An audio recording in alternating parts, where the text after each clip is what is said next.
Coach Jerry Dolan led the Royals to their only premiership in the 1930s and 1936. In early May 1944, East Perth's score was a mammoth 41 goals 30 to South Fremantle's 3 goals 2. That year the Royals finished on top of the ladder undefeated and won their only premiership in the 40s. 14 goals 13 to East Fremantle 4 goals 17. Well-known radio football commentator Frank Sparrow was a member of that side. Down to East Perth, John, it was quite strange. It was around about 1942 and the underage competition had started then, and I think I was around about 15 years of age, and I decided I'd ride my bike down here one day and watch East Perth playing the scratch match. And the late Billy Thomas was connected with the East Perth Football Club in those days, and he came down to me and said to me, he said, "You're Val Sparrow's son, aren't you?" And I said, "Yes." He said, "Would you care for a game of football?"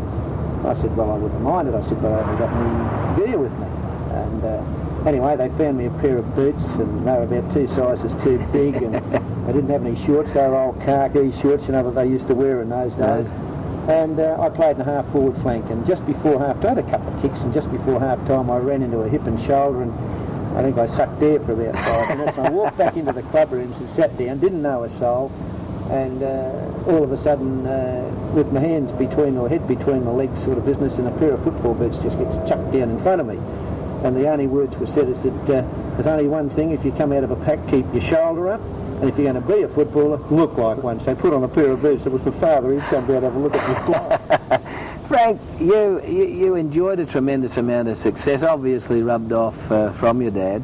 The fact that you were captain of East Perth, you were captain of the state, and you saw all-Australian captain. Yes, at one, not an all-Australian player, John, picked as an all-Australian player, yeah. Captain, and won a couple of Ferguson Best with East Perth, 48 and 1952, but it was a great experience. You know, they were my early days in football, and I enjoyed them a great deal. In our underage competition, we went premiers in 1944, and it was a good side.